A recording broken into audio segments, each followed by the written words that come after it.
یہ سب کچھ اللہ کرتا ہے، تو کیا اللہ کے ساتھ کوئی اور معبود بھی ہے؟ ہرگز نہیں۔ یہ لوگ جو شرک کرتے ہیں اللہ کی شان اس سے بلند ہے۔ بھلا کون خلقت کو پہلی بار پیدا کرتا پھر اس کو دوبارہ پیدا کرے گا؟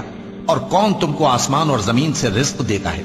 یہ سب کچھ اللہ کرتا ہے، تو کیا اللہ کے ساتھ کوئی اور معبود بھی ہے؟ ہرگز نہیں۔ کہہ دو کہ مشرکو، اگر تم سچے ہو تو دلیل پیش کرو۔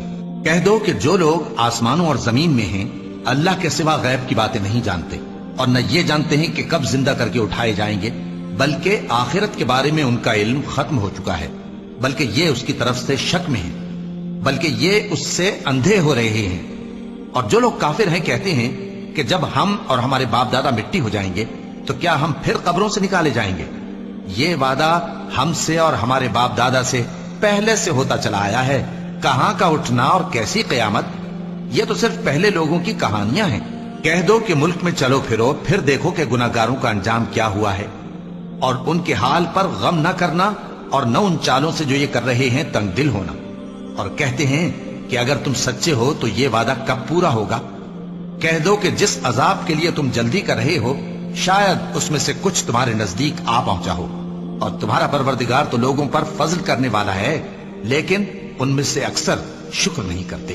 اور جو باتیں ان کے سینوں میں پوشیدہ ہوتی ہیں اور جو کام وہ ظاہر کرتے ہیں تمہارا پروردگار ان سب کو جانتا ہے، اور آسمانوں اور زمین میں کوئی پوشیدہ چیز نہیں ہے مگر یہ کہ وہ ایک کتاب روشن میں لکھی ہوئی ہے۔ بے شک یہ قرآن بنی اسرائیل کے سامنے اکثر باتیں جن میں وہ اختلاف کرتے ہیں بیان کر دیتا ہے، اور بے شک یہ مومنوں کے لیے ہدایت اور رحمت ہے۔ تمہارا پروردگار قیامت کے روز ان میں اپنے حکم سے فیصلہ کر دے گا، اور وہ غالب ہے، علم والا ہے۔ تو اللہ پر بھروسہ رکھو، تم تو صاف حق پر ہو۔ کچھ شک نہیں کہ تم مردوں کو بات نہیں سنا سکتے، اور نہ بہروں کو جبکہ وہ پیٹ پھیر لیں آواز سنا سکتے ہو، اور نہ اندھوں کو گمراہی سے نکال کر رستہ دکھا سکتے ہو۔ تم تو انہی کو سنا سکتے ہو جو ہماری آیتوں پر ایمان لاتے ہیں، پھر وہ فرما بردار ہو جاتے ہیں۔ اور جب ان کے بارے میں عذاب کا وعدہ پورا ہوگا تو ہم ان کے لیے زمین میں سے ایک جانور نکالیں گے جو ان سے باتیں کرے گا۔ یہ ہم اس لیے کریں گے کہ لوگ ہماری آیتوں پر ایمان نہیں لاتے تھے۔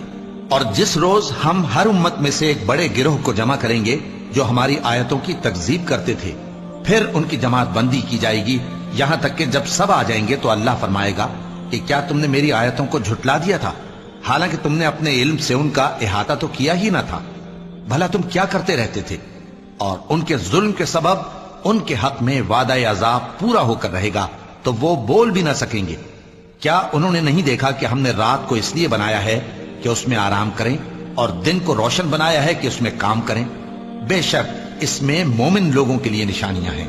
اور جس روز سور پھونکا جائے گا تو جو لوگ آسمانوں میں اور جو زمین میں ہیں سب گھبرا اٹھیں گے، مگر وہ جسے اللہ چاہے، اور سب اس کے پاس عاجز ہو کر چلے آئیں گے۔